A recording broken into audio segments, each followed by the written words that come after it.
Voilà, ça convient à tout le monde. Je vois qu'on est 25 dans la réunion, donc on peut déjà démarrer. Enchanté. Peut-être d'abord vous dire que cet entretien est enregistré. Normalement, vous n'avez pas accès à vos caméras et à vos micros. Si jamais c'est le cas, je vous demanderai peut-être de les couper durant le temps de présentation. Et pour tout ce qui est questions et réponses, il y a un espace Q&A qui est disponible ou le chat directement, auquel normalement vous avez accès. Et donc, n'hésitez pas à poser toutes vos questions. Et s'il reste des zones d'ombre, en fin de présentation, on reprendra le fil de l'historique de l'ensemble des questions-réponses, enfin des questions en l'occurrence, pour essayer de vous éclairer un maximum. Donc voici le contenu du webinaire d'aujourd'hui. Donc moi je travaille pour Wallonie Entreprendre, qui est dans le département Affaires européennes, qui est le partenaire wallon ici dans le cadre du projet Crossroads. Je m'appelle Mylène de Brul et je vous présenterai les parties 1 à 3 en l'occurrence, donc Crossroads, France, Wallonie, Vlaanderen, les caractéristiques d'un projet PME, comment est-ce qu'on soutient les PME. Et puis Hubert, mon collègue des Hauts-de-France, présentera les parties 4 et 5, à savoir l'appel à projet et la candidature au projet. Et puis le grand test, Stéphanie et Louise interviendront sur la fin, donc sélection des projets, déroulement du projet et contact. Et puis comme indiqué, on terminera par des échanges si ça vous intéresse. Donc, qu'est-ce que c'est que Crossroads France Wallonie-Vlaanderen? C'est un projet Interreg de la zone France Wallonie-Vlaanderen, bien entendu, qui vise à soutenir la coopération transfrontalière. Le projet a été initialement lancé le 1er janvier 2024, même si le premier appel à projet est arrivé ici en septembre de l'année passée, et se clôture a priori le 31 mars 2009. Le budget total de la subvention du projet est de 15,3 millions, dont la moitié en fonds FEDER, 7,65 millions d'euros. Et alors, les partenaires du projet sont, il y a les 3 francophones que vous avez ici à l'écran, à savoir Hauts-de-France, la région Hauts-de-France, le Grand Est Développement et Wallonie Entreprendre. Et puis après, il y a 3 partenaires flamands qui, eux, font un autre webinaire en flamand, qui est POM Oost-Vlaanderen, POM West-Vlaanderen et Vlaio, dont POM West-Vlaanderen qui est project leader sur le projet. Et Mathilde, qui vient de nous rejoindre, est parmi nous normalement, et elle peut intervenir si elle souhaite éventuellement se présenter. Oui, bonjour tout le monde. Je m'appelle Mathilde et je suis la nouvelle project manager chez POM West-Flandre, qui est le chef de file de Crossword. Donc, enchantée et si vous avez des questions, n'hésitez pas de me contacter. Voilà. Super. Et du coup, ben voilà, les 6 partenaires, 2 Français, 3 Flamands et 1 Wallon, travaillent ensemble sur ce projet de Oui. concert. Alors, dans le cadre donc, des projets d'innovation transfrontalier entre PME, les partenaires du projet Crossroads visent à soutenir les collaborations entre au moins une PME française et une PME, soit-elle flamande ou wallonne. Donc il faut vraiment qu'il y ait un partenariat de part et d'autre de la frontière franco-belge. Ce qui veut dire que juste un projet Wallonie-Flandre, par exemple, ne serait pas éligible s'il n'y a pas la présence de Français. Une fois qu'on a cette condition bilatérale euh, de au moins deux PME, on peut construire le consortium sur cette base, donc avoir 3, 4, 5 PME, éventuellement faire du multirégional, ce qui est même bien vu, Wallonie, Flandre, France, et aussi faire intégrer toute une série de sous-traitants, etc., ce qu'on verra par la suite du webinaire. Et donc ça, c'est vraiment la condition, je vais dire, requise. Les PME collaboratrices travaillent ensemble sur une innovation qui bénéficie à tous les partenaires du projet, et donc pas seulement au demandeur principal qui est force de proposition. Le projet doit également se concentrer sur la valorisation, la commercialisation du produit, du service ou du processus. C'est les 3 types d'innovation possibles. C'est-à-dire que le niveau technologique, de maturité technologique, ce qu'on appelle l'échelle TRL, pour ceux qui connaissent, doit se situer entre 5 et 8. Donc c'est vraiment du proof of concept jusqu'à la mise sur le marché. Le TRL 9 peut faire partie du projet, mais ne doit pas dépasser 20% du budget total et doit faire l'objet d'un marché distinct. Les innovations abordées dans le cadre des projets des PME doivent répondre aussi aux défis sociétaux issus de la S3, donc régionale et européenne, qui a identifié une série de thématiques cibles et qui sont identifiées comme communs à l'ensemble de la zone transfrontalière qui est visée par le projet Crossroads.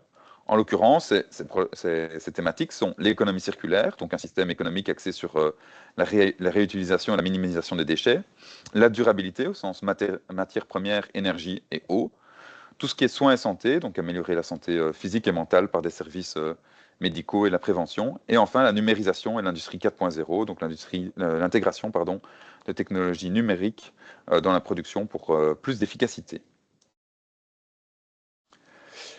Donc ce que l'appel vise à soutenir, comme indiqué, c'est la coopération transfrontalière entre les PME françaises qui doivent être situées dans la région Hauts-de-France ou dans les départements de la Marne et des Ardennes pour la région Grand Est. Ce n'est pas toute la région Grand Est. Les PME wallonnes doivent être situées dans les provinces du Hainaut, Namur, Luxembourg, donc les 3 provinces limitrophes à la frontière franco-belge. Et les PME flamandes doivent être situées en Flandre occidentale ou dans les arrondissements d'Audenarde et de Gand de la Flandre orientale. Alors, une PME est considérée comme établie lorsque une des régions évoquées est concernée par son siège social, un établissement, une succursale, un siège d'exploitation ou une unité de production qui se trouve sur la zone, sur la région concernée. Donc vous verrez que tant d'un point de vue territorial que d'un point de vue sectoriel, et même d'un point de vue statut juridique, c'est une vision assez ouverte et assez agile. Et donc n'hésitez pas, on aura l'occasion de vous le répéter, mais si jamais vous avez des hésitations sur votre éligibilité, à venir nous demander. Et si ça se trouve, en fait, vous pensez au siège social, mais il y a d'autres possibilités. Et de même d'un point de vue sectoriel et de statut juridique via le statut de sous-traitant qu'on développera par après. Donc, les partenaires principaux, donc pas les sous-traitants, doivent être des PME, au sens de la définition européenne. C'est assez proche du Code des sociétés belges, pour ceux que ça intéresse, à savoir soit moins de 50 millions de chiffre d'affaires, soit moins de 43 millions de pieds de bilan, et moins de 250 salariés. Moins ou égal, pardon, pour le CA et le pied de bilan, et moins de 250 salariés. Donc, les statuts juridiques qui sont éligibles, c'est toutes les PME ayant la forme juridique de société commerciale, de droit privé et dotées de la personnalité juridique. Donc, les sociétés anonymes, les sociétés à responsabilité limitée, les sociétés coopératives, les sociétés en nom collectif, en commandite simple, par action simplifiée, les SASU, etc. De même pour tout le versant français avec leur statut juridique à eux. Donc à chaque fois, si vous voulez, on peut faire le lien et affiner les différences réglementaires belges et françaises, mais en gros, c'est toutes ces entreprises-là qui sont ciblées. Et alors, comment est-ce qu'on sait si c'est bien une PME éligible? Chaque entreprise va devoir remplir l'assistant d'auto-évaluation des PME qui est en ligne, qui est sur le site de Crossroad, qui s'appelle le SME Self-Assessment, et que je pense Hubert va détailler un petit peu, mais qui devrait être fourni lors de la candidature et joindre ainsi le résultat du test et une déclaration sur l'honneur du fait que c'est conforme à la réalité. Et c'est ça que nous, on va contrôler. Toutes les entreprises du type ASBL, etc., ayant une forme juridique différente, ne sont pas éligibles comme partenaires directs, mais pourraient rentrer comme sous-traitants. Parce qu'en effet, tout ce qui est grande entreprise, institution de la recherche du type université, centre de recherche, etc., peuvent, eux, intervenir comme sous-traitants au consortium et venir gonfler le consortium. C'est assez bien vu même. Et ça, on va affiner un petit peu par après. Alors, une dernière condition requise, c'est que ça ne doit pas être des entreprises en difficulté, donc les capitaux propres doivent être de plus de 50% du capital émis. Et ça, un peu comme pour les tests PME, il y a un test EED qui est disponible et qui va devoir être fourni avec la demande, et c'est ça qu'on va contrôler. Alors, comme je l'indiquais, le projet doit répondre à un défi sociétal. Alors, c'est un défi sociétal par projet et non par nature des demandeurs. Donc, typiquement, une entreprise qui n'est pas active dans la durabilité, mais qui a un projet dans la durabilité, pourrait candidater au sens, via la thématique durabilité. Donc, ce n'est pas en lien avec son objet social, ses codes NACE ou autre, c'est vraiment vers le projet qu'on va se diriger pour savoir dans quel défi sociétal il s'intègre. Et typiquement, il y a des entreprises qui, a priori, ont leur core business plutôt dans une catégorie, mais dans le cadre de Crossroad, vont intervenir dans une autre catégorie. La recherche ici, c'est d'avoir un impact positif clair sur au moins un des défis. Si on a plusieurs, tant mieux, mais il rend par une porte. Et les effets négatifs éventuels, donc environnementaux, employés, etc., doivent être absents ou limités ou justifiables au regard des bénéfices apportés. Alors, quelques concepts à ce sujet-là. Donc, il faut que ce soit une innovation conjointe. Ça ne veut pas dire qu'ils doivent participer de manière égale au budget, on le détaillera, mais ça veut dire qu'il y a une innovation conjointe des différents partenaires sur les nouveaux produits, process ou services en vue de leur valorisation ou de leur commercialisation. Et la durée maximale est de 2 ans pour le projet. Ça n'empêche que si derrière il y a des pistes de collaboration pour, par exemple, la commercialisation, ou tant mieux, mais il y a une date de fin à la fin de Crossroad qui est au bout de 2 ans. Il y a 2 approches d'innovation qui sont possibles. Soit mutualiser l'expertise, les compétences des PME pour créer une innovation nouvelle, donc un peu une innovation de rupture, ou alors partir d'une technologie, d'un produit existant et l'adapter à l'ensemble de manière radicale à un nouvel environnement. Donc c'est plutôt ici de l'innovation incrémentale. Voilà. Et alors, en termes de pertinence économique, le projet doit être économiquement et financièrement intéressant pour les partenaires à long terme, ce qui sera jugé qualitativement lors de la candidature. Et comme je disais, il y a un équilibre de contribution de tous les partenaires qui doivent contribuer de manière la plus équilibrée possible. Le but est d'éviter le fait d'aller juste chercher un sous-traitant ou un fournisseur ou un client de l'autre côté de la frontière pour rendre son projet éligible. Ici, vous avez 2 exemples de success story. On a lancé le kick-off de River Expert, qui était une entreprise qui a été sélectionnée lors du premier appel à projet. On a lancé le kick-off récemment à Lille. Donc, River Expert, c'est un projet qui vise à développer une solution innovante dans tout ce qui est diagnostic des rivières, basé sur des drones aériens équipés de caméras d'IA, de reconnaissance des objets, donc capables de détecter rapidement l'érosion, les espèces invasives ou encore les rejets polluants. C'est une technologie qui permet d'accélérer a priori par 20 la collecte de données par rapport aux méthodes d'expertise traditionnelles. Et donc c'est porté par une entreprise française, qui est demandeuse principale, Ixan, et une entreprise belge, Atrasol, pardon, et dont le marché potentiel des cours d'eau est assez large car c'est européen. Et comme vous voyez, même si le développement est assez IT, la thématique ici c'est la durabilité. Ici, c'est un autre projet qui a été repris dans l'appel à projet 2, qui a reçu un go et dont le kick-off s'est fait cette semaine. Ça s'appelle Résonance, entre une PME française, l'Université de Reims, Champagne-Ardenne et la PME belge Siriat Consulting. C'est une méthode non destructive pour évaluer l'endommagement des balcons en béton armé, qui est un enjeu majeur de sécurité en milieu urbain. Donc, contrairement aux techniques actuelles, ça repose sur une analyse vibratoire avec un vibromètre laser sans contact et avec intelligence artificielle embarquée, permettant un diagnostic de la situation. Donc ici, ils sont rentrés par le défi sociétal de numérisation et le montant de la subvention est de 250 000 euros. Donc si on calcule par effet de levier, ça représente un budget de 500 000 euros. On expliquera ça un peu plus par la suite. Alors comment est-ce qu'on soutient les PME? De 3 manières. Le principal est le soutien financier, c'est avant tout un dispositif financier, et c'est très bien comme ça, et on le détaillera. Mais on a 2 accompagnements complémentaires, qui est la mise en relation. Comme je le disais, on est 6 structures ici présentes dans le projet, qui ont chacun leur réseau, leur connaissance, leur écosystème, et donc on peut aider au matchmaking. On sait que parfois, dans sa région, par exemple en France ou en Flandre ou en Wallonie, il y a beaucoup de réseautage locaux, et parfois traverser la frontière, c'est un peu plus compliqué. Ben, nous, on peut servir à ça via quelques outils qu'on met à disposition, qu'on peut développer. Un soutien à la maturation, c'est-à-dire que les business développeurs que vous voyez à l'écran sont disponibles pour vous accompagner dans votre projet, si ça vous intéresse, pour essayer de challenger un peu, voir à quel point vous êtes dans les clous en termes d'éligibilité, de qualité, etc. Voilà, essayer d'éviter des candidatures inutiles qui feraient perdre du temps et aux entrepreneurs et au programme. Le but, c'est de vraiment chercher des projets cibles à ce niveau-là. Et alors, en termes de soutien financier, peut-être ce qui vous intéresse le plus, ben, du coup, c'est un soutien maximum de 250 000 euros par projet. Il y a aussi un minimum qui est de 25 000 euros. On ne l'a jamais demandé, mais sait-on jamais. Et donc, en fait, ce soutien FEDER représente 50% du projet. Donc, c'est pour ça que par effet de levier, ça représente maximum 500 000 euros. Les 50 autres pourcents seront apportés par la PME, là où les PME à titre privé. Donc, chaque PME doit contribuer à une part minimale du projet. Je ne vais pas rentrer dans les détails, mais le plus important, c'est si c'est un bilatéral, donc 2 PME, il faut au moins un minimum de 30% par PME. Après, si c'est plus que bilatéral, il y a des conditions par versant de minimum 20% par PME, etc., etc. Je peux détailler si nécessaire, mais voilà, sachez que le but est de ne pas avoir juste un 90, par exemple, ce ne serait pas éligible. Et au début du projet, il y a 30% d'avance, et puis tous les 6 mois, il y aura potentiellement une libération suivante.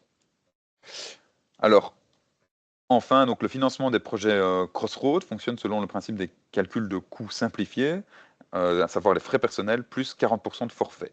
Donc, dans ce cadre, la PME doit déclarer les frais de personnel impliqués sur le projet, et la PME reçoit ensuite un montant forfaitaire de 40% sur ses coûts de personnel.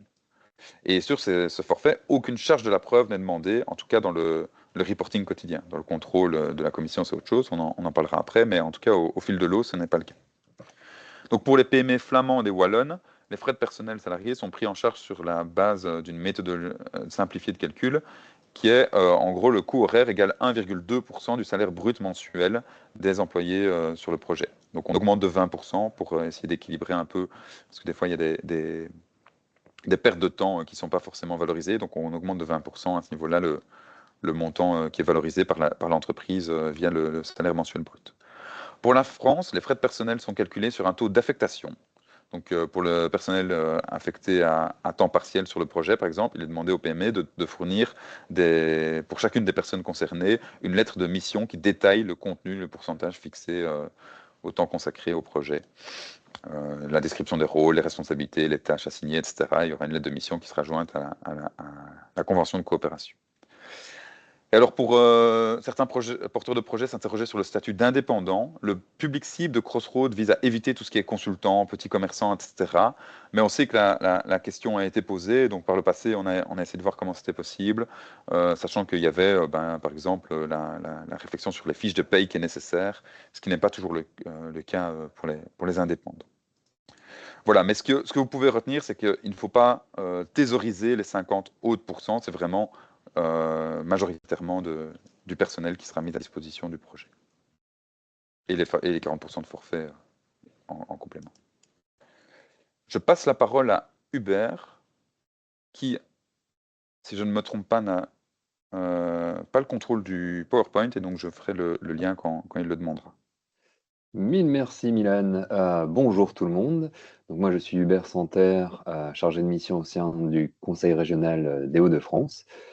Et comme l'a si bien dit Milan, je vais moi vous parler de ce qui nous intéresse aujourd'hui, car c'est la date du lancement du 3e appel à projet Crossroads et de tout ce qui a trait aux candidatures pour soumettre une proposition de projet dans ce cadre.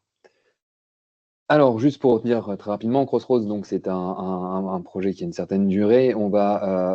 Qui a démarré en 2024, qui va avoir 6 appels à projets au cours de sa vie. Là, on en est donc à l'appel à projet numéro 3, qui s'ouvre donc aujourd'hui pour une durée d'environ 2 mois. La fermeture de cette phase d'appel à projet étant le 14 novembre à donc 13 h. Le budget de cet appel, là, qui est resté 2, mais qui devrait être 3, parce que c'est sensiblement le même budget l'un sur l'autre, est de 2 millions d'euros et 2 200 000 euros. Voilà. Je t'en prie, Milan, si tu peux passer à la slide suivante. Voilà, donc moi, je vais vous parler vraiment de qu'est-ce que l'on attend dans le cadre de Crossroads et du Cascade Funding Crossroads dans votre candidature. On est sur du cascade funding, ça veut dire qu'on attend des porteurs de projets, donc des projets collaboratifs, des propositions relativement simplifiées par rapport à, si vous y connaissez, des appels à projets européens classiques, on va dire. Donc dans le cadre de ce projet-là, ce que l'on attend, ce sont ces 4, on va dire, documents, même si c'est plus que ça, vu que pour certains d'entre eux, on attend ces documents issus de chaque partenaire, mais grosso modo, on attend un dossier de candidature commun, que je vais détailler juste après, les tests PME dont parlait Milan, de chacune des entreprises françaises et belges, le TED, le test d'entreprise en difficulté, lui aussi pour chacune des entreprises, et les derniers comptes annuels, donc, ou les liasses fiscales des dernières années qui sont approuvés. Candidature simplifiée, format aussi de soumission simplifiée. Vous avez une adresse web générique qui est l'adresse sur laquelle vous déposez tous ces éléments lors de votre candidature. Tous ces documents, oui, soit dit en passant, sont disponibles sur le site web du projet. Et voilà, tout ça est en libre service, si je puis dire, et vous pouvez consulter dès maintenant ces différents documents pour pouvoir voir quel est le niveau d'attente de chacun. Alors, pour la slide suivante, s'il te plaît. Le dossier de candidature du projet, voilà, le plus intéressant. Ce dossier de candidature, donc, il est commun aux 2 ou 3 partenaires du projet à remettre dans la langue des participants. Donc, ce dossier de candidature, donc, on est sur la partie technique. Il comporte une série de sections que je vais vous détailler rapidement. Alors, je regarde moi-même ces différentes sections sur le document de projet. On est sur un format très classique, hein, si vous avez déjà fait appel à du financement, que ce soit national ou international, c'est du très classique. On part d'abord sur des informations pratiques, on va dire, sur les partenaires du projet, qui est le demandeur principal, les coordonnées, qui sera le point de contact, etc. En deuxième partie, on demande des questions sur la localisation de cette collaboration et la localisation des différentes parties, les enjeux de ce projet d'innovation et voilà, les premiers éléments de contexte et d'objectifs du projet. Ensuite, on rentre un peu plus dans le dur sur les objectifs et les résultats attendus des projets déposés. Donc, pour rappel, on est sur des projets vraiment innovation, TRL 5 à 8. Donc, les objectifs doivent être en accord avec cette volonté d'innovation et de, in fine, mise sur le marché à l'issue de la collaboration. Ensuite, la section suivante est sur les défis, enfin, là, ce que l'on appelle les défis sociétaux, c'est grosso modo, c'est même plus que grosso modo, c'est à quel point vous répondez au challenge de Crossroads. Donc, Mylène avait détaillé ces quatre aspects, économie circulaire, durabilité, numérisation, soins et santé. Donc, comment votre proposition de projet s'inscrit dans le cadre de ces défis qui sont dans le cadre de ce projet-là. La section suivante est sur la compétence des partenaires, donc un peu plus de détails sur les sociétés qui vont collaborer ensemble et donc mettre en avant le fait que cette collaboration est la plus indiquée pour faire un beau projet d'innovation. Les activités du projet, donc là qui est toute la section, on pourrait dire des termes vulgaires, des work packages, hein, qui va faire quoi, quels sont les livrables attendus, quelles sont les différentes phases du projet au cours de ces 1 ou 2 années. Et le dernier point, et non des moindres, enfin l'avant-dernier point et non des moindres, est ce qui est le caractère innovant de ce qui va être développé et la valeur ajoutée économique. Comme l'a dit Milan, on est sur des projets d'innovation, on s'attend à ce que les entreprises collaborent pour, in fine, mettre quelque chose sur le marché, bien démontrer que l'on a conscience du marché, enfin, de son contexte, des acteurs, des problématiques et des stratégies et autres perspectives qui sont à mettre en avant, c'est quelque chose de très important pour avoir un dossier de candidature qui est successful. Oh mon Dieu, désolé pour cet anglicisme. La dernière section est la budgétisation du projet, donc les coûts de personnel des partenaires qui sont impliqués dans le projet, le pourcentage de temps de ces personnels qui seront impliqués sur le projet, etc. Je redis quand même, tout ça est très simple. Ce dossier de candidature, pour les parties techniques, on est on va dire une vingtaine de pages maximum, avec toutes ces sections. Donc c'est relativement court. C'est très focalisé sur les attentes des PME et par rapport à l'offre de l'appel à projet Crossroads. Donc voilà, n'hésitez pas à jeter un œil déjà à ce dossier qui est en ligne sur le site web et vous vous apercevrez que voilà, il faut aller vraiment straight to the point, hein, aller directement au vif du sujet pour pouvoir répondre aux attentes de ce dossier.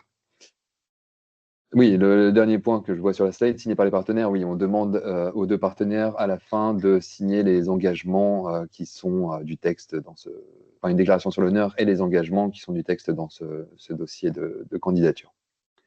La slide suivante. Un peu plus de détails sur le test PME, rapidement. Ce test PME, donc, est un test générique de la Commission européenne qui est disponible sur le site d'une des DG de la Commission européenne. On va donner un peu plus de détails derrière, mais c'est un site donc générique, un test générique qui permet de voir, si tu peux retourner juste avant, j'ai pas fini cette slide, voilà. Juste s'assurer que vous êtes une PME au sens européen du terme. Si Milan l'a précisé, par exemple, si je prends les cas français, les notions de PME en Belgique sont bien alignées sur celles de l'Europe. En France, c'est un peu plus différent. Par exemple, on peut imaginer qu'une SCOP ait un statut de PME, une SS, bien sûr, un statut de PME, mais voilà, il y a plusieurs types d'entreprises qui relèvent de la PME européenne et donc qui peuvent rentrer dans ce que l'on pourrait financer. Voilà, donc chacune des deux entreprises ou des trois entreprises qui collaboreraient dans le cadre d'un projet Crossroads ont à faire ce test PME. Et pour cela, elles vont avoir besoin de leurs chiffres des derniers bilans annuels, de leur dernière liasse, aussi des nombres de personnel, enfin voilà, des bilans, enfin bref, des choses assez classiques. Oui, alors si on peut avancer sur la slide suivante. Comme vous allez le voir, ce test, par contre, de la Commission européenne est en anglais. Bon, ça peut être un challenge, je l'imagine. Il faut se rassurer, il n'y a pas beaucoup de textes à comprendre. Ce sont principalement des chiffres à rentrer. Donc, rien qui soit vraiment. Enfin, voilà, pas besoin d'avoir étudié Shakespeare pour le remplir. D'autant plus qu'il existe sur le site Crossroads un manuel en français et en néerlandais qui précise comment remplir les différentes parties de ce test. Voilà, pour la slide suivante, s'il te plaît. À la fin de ce test PME, vous arrivez sur une page qui ressemble à ça et qui est donc votre SME Status Assessment, donc le rapport que fait le site de la Commission européenne sur votre statut avec les chiffres que vous allez donner. Et comme vous voyez, ça vous affiche une page où on a un encart vert, en l'occurrence parce que c'est bien une PME, qui indique vous êtes bien une PME au sens européen. Et c'est une capture d'écran ou plutôt une extraction PDF de cet écran-là que l'on attend pour chacune des PME dans un projet Crossroads en même temps que le dossier de candidature. Voilà. L'autre document par rapport aux aspects financiers est le test d'entreprise en difficulté. Là, on est aussi sur un document relativement standard qui permet, avec vos derniers chiffres, de faire c'est une feuille de calcul qui permet de voir si vous êtes une entreprise en difficulté ou non.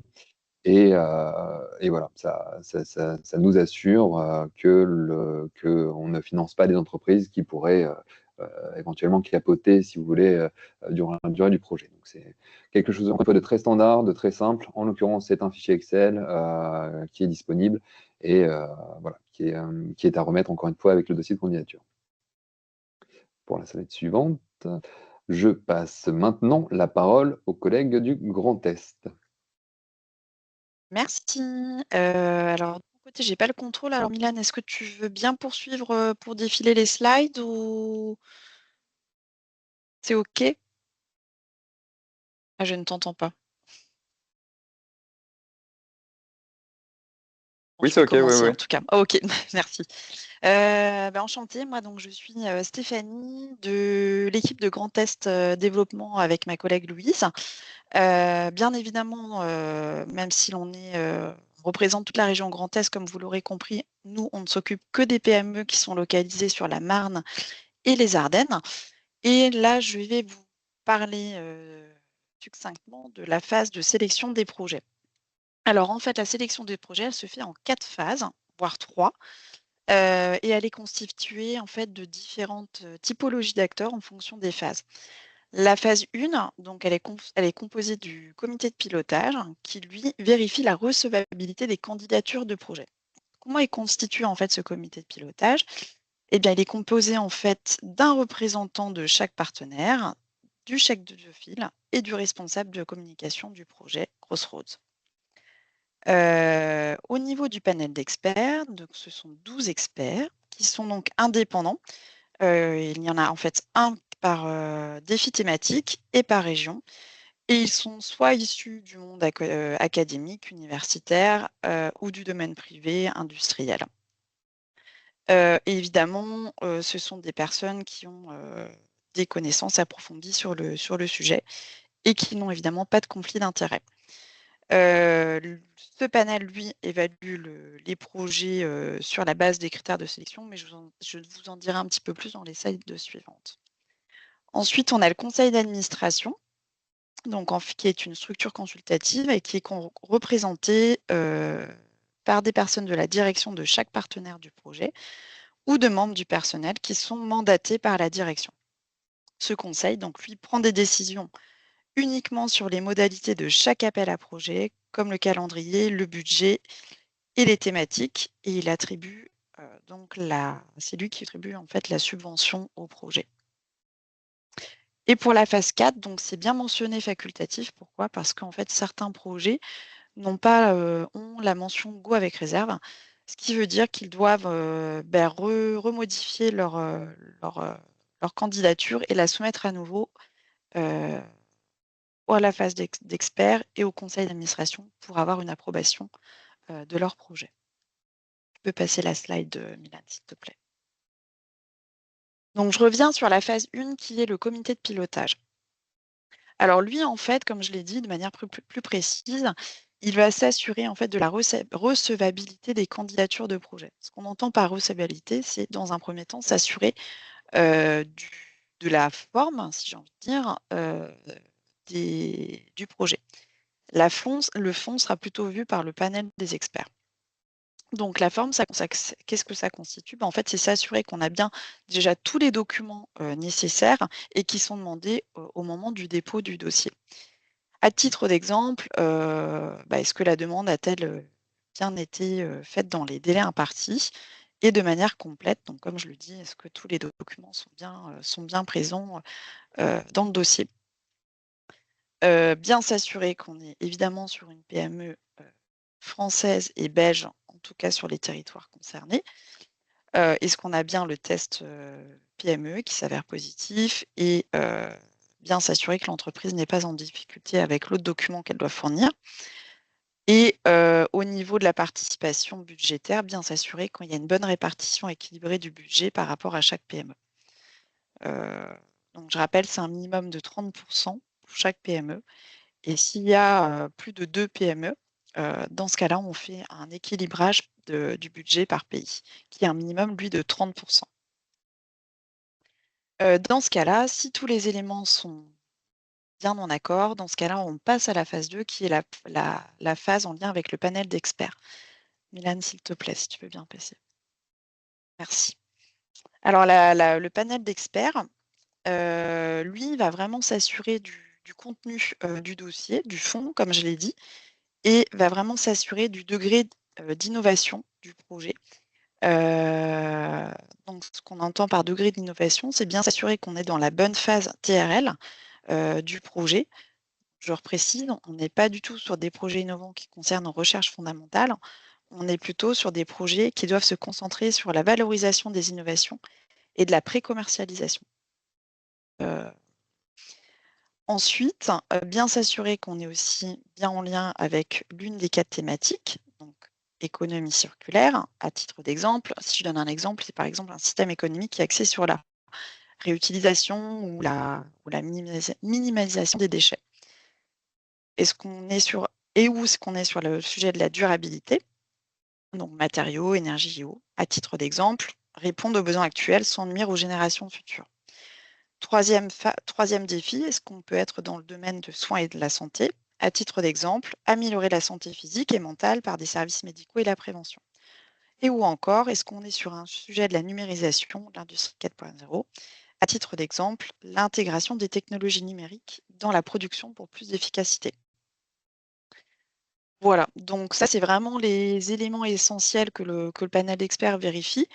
Il y a encore d'autres éléments de fond qu'on s'assure. Je ne vais pas tous les citer, mais c'est vraiment sur l'aspect du degré innovant, des défis sociétaux, évidemment sur l'aspect potentiel marché que les experts vont se concentrer, et aussi sur la valeur ajoutée que le projet génère sur le territoire. C'est très important pour ce type de projet transfrontalier.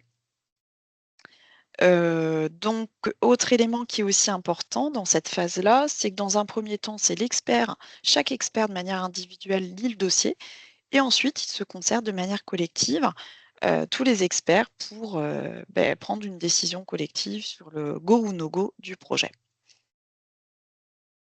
Et donc, cette slide confirme ce que je viens de dire précédemment. Donc, go, c'est-à-dire que tous les critères sont rencontrés, et donc on passera sur la phase 3. Go avec réserve, c'est-à-dire qu'il manque un critère ou un élément du projet. Et no go, dans ce cas-là, les critères ne sont pas tous présents, et dans ce cas-là, le dossier n'est pas accepté. Et une fois qu'on a le go avec réserve, on passe sur la phase 3 et je laisse la parole à ma collègue Louise. Merci Stéphanie. Donc je prends le relais au niveau de la phase 3. Je vais peut-être un petit peu accélérer pour qu'on ait le temps de poser des questions à la fin de la séance pour terminer dans les temps. Au niveau de la phase 3, c'est le conseil d'administration qui prend le relais et qui va prioriser les projets et allouer les fonds. Donc sont concernés par cette étape uniquement les projets qui sont qualifiés avec le go ou go avec réserve. Je ne vais pas forcément revenir sur cette définition puisque Stéphanie vient de le faire, mais grosso modo, c'est une des dernières étapes qui permettront l'allocation de subventions ou malheureusement la demande rejetée. Je pense qu'on peut aller sur la phase numéro 4. Ah non, c'est la 3 toujours. C'est un peu plus d'explications et de détails. Voilà, ce qui va surtout intéresser le conseil d'administration, ça va être la valeur ajoutée transfrontalière. Comme ça fait partie du cœur du dispositif, il faut que ce critère soit rempli. Le lien avec la S3 commune et les défis sociétaux des régions impliquées, dont Stéphanie a rapidement parlé également. Le budget disponible pour l'appel à projet. On a une enveloppe globale sur les différentes années liées aux 6 appels à projet. Donc voilà, bien vérifier la disponibilité du budget et l'aspect multirégionalité du projet également, c'est-à-dire à minima 2 régions différentes. Ensuite, je pense qu'on peut aller sur la phase numéro 4. Donc la phase numéro 4 est facultative, elle concerne les projets qui sont évalués par le conseil d'administration avec un avis favorable, mais avec réserve. Donc ces dossiers qui sont concernés par les go avec réserve peuvent repasser à l'étape numéro 2, une réévaluation par le panel d'experts, mais cette chance ne pourra avoir lieu qu'une seule fois. Cette procédure, elle peut être effectuée de manière unique. Donc ce panel et le conseil d'administration vont sélectionner à nouveau les projets et attribuer le financement si le go succède cette étape. Et ensuite, par rapport au déroulement du projet, le démarrage est efficient dès réception de l'approbation et la signature de l'accord de coopération. Donc globalement, c'est un résumé des obligations des PME dans le cadre du dispositif, une convention qui mentionne pas mal d'aspects en termes de propriété intellectuelle qui décrit vraiment le cadre de cette collaboration. Et dans ce suivi et dans ce déroulement du projet, on demande aux responsables du projet, donc le porteur de projet principal, de réaliser des suivis et de transmettre des rapports pour suivre l'évolution du projet. Donc le point de contact unique, le PCU, c'est le partenaire qui va être en lien direct avec le porteur du projet. Donc c'est lié à la région du porteur. Par exemple, dans le cadre du projet Résonance, je suis le point de contact unique pour Grand Est Développement, car l'entreprise se situe dans la Marne.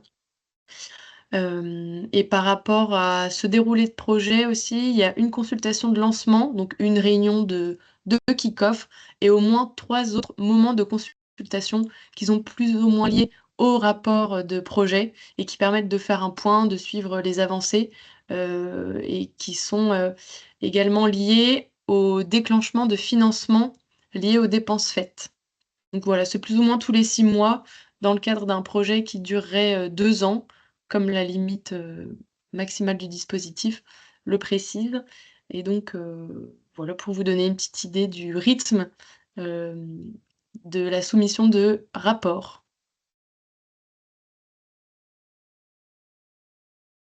Je pense qu'on peut aller à la slide suivante. Donc voilà, pour terminer cette présentation, voici une slide. Vous pouvez prendre une petite capture d'écran des différents contacts qui concernent la localisation de votre entreprise ou d'un potentiel partenaire. Et je vous propose par la suite de commencer une petite session de questions-réponses. Soit vous les notez dans la conversation ou alors dans On a l'onglet déjà. questions et réponses. C'est comme... Oui, on a déjà quelques questions. Ouais, on peut Ouais. reprendre le fil. Ouais. Je vois que la première, c'est Alice qui demande: Bonjour, si la PME française est en fait un établissement stable qui dépend de la PME de Wallonie, cela ne fonctionne pas, je suppose. Les deux entités ne doivent pas avoir de lien capitalistique. Oui, il faut que ce soit des entités différentes, en effet. Ça ne peut pas être un partenariat avec une entité issue de la même. Mais après, il faut voir exactement ce que c'est les liens capitalistiques. Il faudrait peut-être affiner sur ce point-là. Bah, en fait, ça dépend. Est-ce que là, la question, c'est est-ce que le projet peut concerner 2 établissements du même groupe, ou la question est plutôt dans un autre sens, ou est-ce qu'un projet peut concerner PME française qui dépendent d'une PME wallonne? Et si c'est dans ce cas-là 2, je dirais que oui. Mais là, faudrait peut-être plus de précision de la part d'Alice. Oui, on peut créer un échange Mm. pour affiner ça. Mais il faut en effet que ce soit deux PME distinctes, en tout cas au sens juridique du terme. S'il y a une participation minime ou quoi, par exemple, dans l'actionnariat, ça peut être affiné. Est-ce que les établissements de santé ou médico-sociaux sont éligibles? Alors, il y a deux possibilités pour ça. Soit ils sont repris comme une PME, ce qui, à mon avis, m'étonnerait, mais ça arrive. Soit ils sont éligibles comme sous-traitants. Et donc sous-traitant, comme on l'a indiqué, ça, c'est vraiment toute forme de statut juridique qui est possible. Et on ne l'a pas dit, mais en fait, sous-traitant, c'est quand même un statut intéressant parce qu'il y a moins de lourdeur administrative, vu que ce n'est pas eux qui introduisent le projet, c'est vraiment les partenaires. Donc ils ont évidemment moins de souveraineté en termes de ce qui va être déposé en tant que tel, mais par contre, ils n'ont pas les contraintes de devoir faire le reporting tous les 6 mois ou déposer le projet. Et par contre, l'inconvénient, c'est que c'est plafonné par nature à 40% du projet parce que ça rentre dans les montants forfaitaires de la sous-traitance. Et que du coup, ils doivent intervenir selon un certain pourcentage dans le budget total. Néanmoins, ils sont éligibles comme sous-traitants et typiquement, il y a des CHU qui ont intégré des consortiums dans les projets précédents à ce titre. Si jamais ils sont repris comme PME, alors ils peuvent même être directement partenaires. N'hésitez pas à compléter si vous voyez autre chose. Ah bon, je vois que Alice a quitté entre-temps l'appel. François qui dit: Quel taux de succès anticipez-vous pour le dossier ayant passé les premières phases? On peut déjà vous dire que sur le dernier appel, il y avait 12 candidats qui se sont rendus éligibles et il y en a 8 qui ont été sélectionnés. Donc ça fait un taux de succès de 2/3. Alors ça n'en fait pas un taux de succès, comment dire ça, récurrent. Ça va dépendre évidemment de chaque candidature, etc. Globalement, quand même, ce qu'on peut dire, c'est que notre approche, je crois, à tous, c'est de dire qu'on veut essayer de préaffiner quand même la candidature, quoi. C'est un peu le but d'éviter de l'énergie inutile. Si on sent d'entrée de jeu que c'est pas du tout innovant, ou en tout cas pas dans les clous de ce que recherchent les panels d'experts ou autres, soit réfléchir à affiner ou à changer un peu le projet, soit à éviter une candidature inutile. Ou les orienter vers un autre financement si ce n'est pas le financement idéal pour leur projet, quoi. Oui, tout à fait. En plus, chacune de nos structures ont en général d'autres possibilités ou d'autres connaissances sur leur territoire, sont-ils wallon, flamand ou français. Donc il y a d'autres produits qui existent, premièrement, et j'avais un deuxièmement, mais je l'ai oublié. Ah oui, et deuxièmement, on commence à avoir un peu un recul, là, maintenant qu'on est au 3e appel, sur ce qui est attendu vraiment des phases 2 et 3 en termes d'analyse qualitative. Donc nos regards s'affûtent aussi un petit peu à ce niveau-là. Bonjour, y a-t-il une mise en relation avec les différentes entreprises belges et françaises? C'est vrai que ça mériterait peut-être d'être un peu appuyé, ce point-là. En fait, actuellement, on fonctionne avec un système de one-pager qui est vraiment une page A4 qui est remplie par l'entreprise, qui décrit le projet, les compétences disponibles, les compétences manquantes, et où nous, on se le transfère entre nous, où on a des réunions qu'on appelle CCP régulièrement, et où on discute de ces différents dossiers qui sont ouverts, et on dit, ben voilà, on a une entreprise, par exemple Wallon, qui cherche un partenaire en France, qui a ces compétences-là, qui a ce projet-là, mais qui manque de ces compétences-là, et par exemple, le Grand Est va faire le relais et va faire le suivi. Ça, je veux dire, c'est un peu le fonctionnement au fil de l'eau qui existe.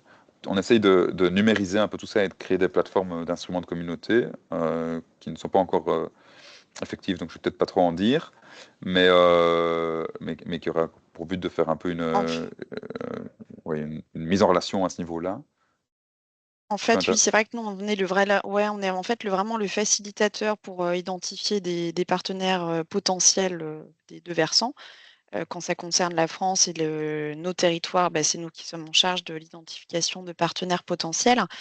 Bien évidemment, tout ce que votre projet est soumis à confidentialité au niveau du contenu, mais après, une fois qu'on a identifié des acteurs potentiels, on vous transmet l'information et vous prenez contact directement avec le partenaire. C'est comme ça que ça se fait de manière globale, en fait.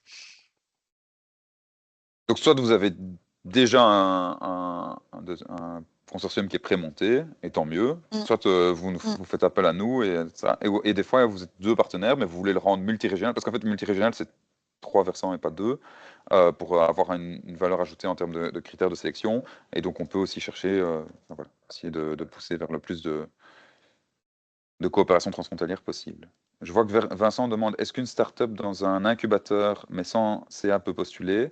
Alors, une entreprise qui a moins de 3 ans ne doit pas fournir tout ce qui est bilan, etc. Donc, ne peut par nature pas être une entreprise en difficulté. Maintenant, au niveau du statut juridique de la start-up, il faut voir. Si c'est juste un porteur de projet, en général, ça va être compliqué. Après, il faut les fonds, en fait. C'est surtout ça. Il faut justifier des fonds, puisque il y a qu'une partie qui est financée, subventionnée. Donc, il faut vraiment justifier que vous ayez bien les fonds propres pour le projet. Un partenariat entre une société wallonne et une société avec son siège d'exploitation à Gand, mais son siège social à Bruxelles, est-il éligible? Oui. Oui. Du moment qu'il y a un siège d'exploitation, après, je ne sais pas si c'est dans la bonne zone de Gand, il faut confirmer ça, parce que il y a un détail précis à ce niveau-là. Mais sinon... Il faut qu'il y ait une PME française. Ah oui, bien sûr. Ah, oui. C'est pas entre uniquement 2 PME belges, c'est impossible. Il faut qu'il y en ait à minima une française et une belge. Ah oui. Si c'était la question, ouais. Mais c'est possible. Société wallonne plus une société avec son siège d'exploitation à Gand plus une société française en Marne-Ardenne ou Hauts-de-France, c'est possible. Mais sans l'entreprise française, ça ne fonctionnera pas. Oui, en effet, je m'exprimais sur la partie siège d'exploitation qui est repris, mais clairement, il faut un français. Vincent qui met, donc c'est une SAS. Ah oui, donc c'est avec un prêt de la BPI, c'est français. À mon avis, ça c'est Hubert qui saura mieux répondre, mais je pense que SAS c'est éligible. Oui. Alors, je ne sais pas moi le mieux, vu qu'Innovact est à Reims, si je dis pas de bêtises. Ouais.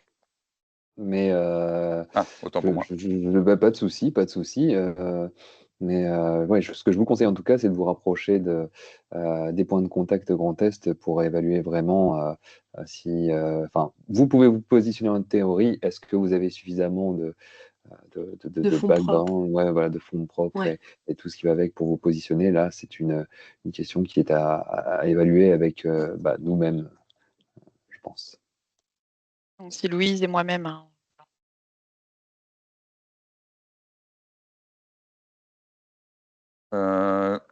J'ai l'impression, dites-moi, mais j'ai l'impression d'avoir fait le tour des questions. Ouais. Non, il Il n'y y a a pas pas de- d'autres questions. On n'avait pas Après, activé la question Q&R, hein. Non, en fait, donc c'est tout dans Non, le chat. il n'y en a pas. Ouais. ah oui, vous avez encore le temps de poser des questions. Ouais, on peut encore attendre Allez-y. quelques instants pour voir si jamais il y en a Oui. une dernière. Sinon, vous rappelez que la deadline, c'est le 14 novembre pour cet appel à 13 projet heures. ici, à 13 h précisément, et qu'on est vraiment disponible et que, là, évidemment, la présentation vous sera envoyée. Voilà. J'ai l'impression qu'il n'y a plus de Je ne questions. sais pas si on la met moi-même. Est-ce qu'on la met aussi sur le site du site internet de Crossroads ou pas? Elle le sera normalement, oui. Ah ben voilà, Vincent qui met, Envoyé je au recherche un industriel belge. Ben oui, on peut s'entendre. Comme ça, je Vincent vois vous pas a... vos coordonnées, donc le mieux, c'est peut-être que vous puissiez me contacter. Ou je sais pas si j'aurai accès via le... Je pense que le mieux déjà, ce serait qu'on fasse Que un nous, on petit fasse un échange point. déjà Ouais. nous, Louise, Oui. moi et vous. Je vois le prénom, mais on ne voit pas la société. C'est ça. Et puis ensuite, on prendra tâche avec Milan pour se coordonner sur la recherche de partenaires. Oui, voilà, Vincent, mais Voilà, c'est je ça, contacte le Vincent. Grand Est. Super, merci C'est beaucoup. ça. Et alors, je vois que Louis Waters demande si le recording sera envoyé. En fait, il sera normalement mis sur notre site internet. Peut-être envoyé aussi, d'ailleurs, par la même occasion. Mais en tout cas, mis sur notre site internet, c'est sûr. Bah, avec plaisir, Stéphane. Parfait. Bah, merci beaucoup. S'il n'y a rien d'autre à ajouter comme question, Hubert, Louis, Stéphanie, je crois qu'on est bon. Oui. Et bon. Mission réussie. Merci. Au revoir.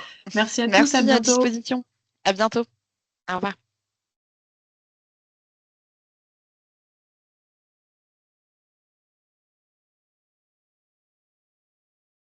Merci à tous. À Merci, à bientôt. disposition. À bientôt. Au revoir.